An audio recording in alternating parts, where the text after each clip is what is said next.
ప్రభు అయిన యేసుక్రీస్తు నామములో మీకు సమాధానం కలుగునుగాక. షలోం. ఈ ఉదయకాల సమయంలో ప్రాముఖ్యంగా ఒక మాట జ్ఞాపకం చేస్తాను, దయచేసి ఆలకించండి.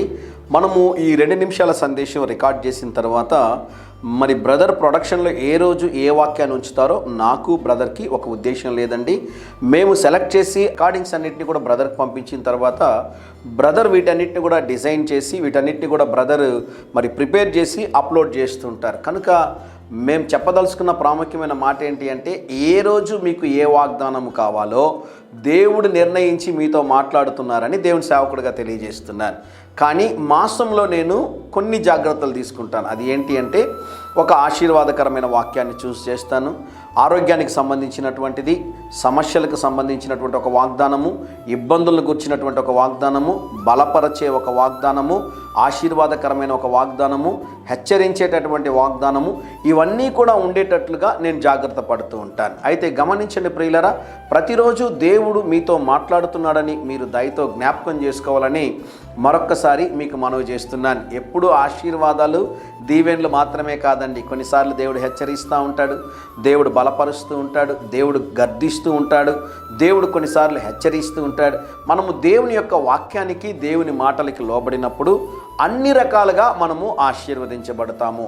కొంతమందిని చూడండి, పైకి కనిపించడానికి చాలా చక్కగా ఉంటారు, చాలా ప్లెజెంట్గా ఉన్నట్లు అనిపిస్తూ ఉంటారు, కానీ ఆశీర్వాదాలు మటుకు ఏవి ఉండవు వారి జీవితంలో.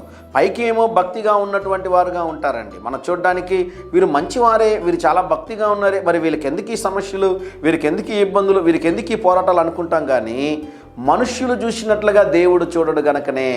ఎంతమందికి అర్థమవుతుందండి? మనిషి పై రూపాన్ని చూస్తాడు, దేవుడు అంతరంగాన్ని చూసేటటువంటి దేవుడు ఆయన. కనుక దేవుణ్ణి మోసం చేయలేమండి, దేవుణ్ణి ఎవరు కూడా మోసపరచలేరు. కనుకనే హృదయాలను చూసే దేవుడు హృదయమును చూచి వారి ప్రవర్తనను చూసి వారిని ఆశీర్వదిస్తాడు అని దేవుని సేవకుడిగా తెలియజేస్తున్నాను. ఈ ఉదయకాల సమయం కొరకు కీర్తనలు 19వ అధ్యాయము 12వ వచనము చాలా ప్రాముఖ్యమైన వచనము. దయచేసి మీరు నేను అందరము ఆలోచన చేయవలసిన వచనమని ఈ ఉదయకాల సమయంలో మీకు జ్ఞాపకం చేస్తున్నాను. నేను రహస్యముగా చేసిన తప్పులు క్షమించి నన్ను నిర్దోషినిగా తీర్చుము. దేవుని నామానికి స్తోత్రం కలుగునుగాక.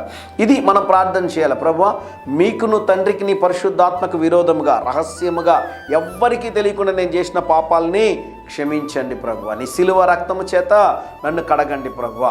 నా పాపములు క్షమించి ప్రభువా, నీ దృష్టికి అనుకూలమైనటువంటి జీవితాన్ని నాకు దయచేయండి అని ఎవరైతే ప్రార్థన చేస్తారో వారి జీవితంలో దేవుడు ఊహించిన అద్భుతాలు, ఆశ్చర్యకార్యాలు చేస్తారండి. మనల్ని మనము పరిశీలించుకోవాలి. ఈ వాక్యము మీకు కాదండి, నాకు, మీకు, మనందరికీ దేవుని సేవకుడిగా తెలియజేస్తున్నాను.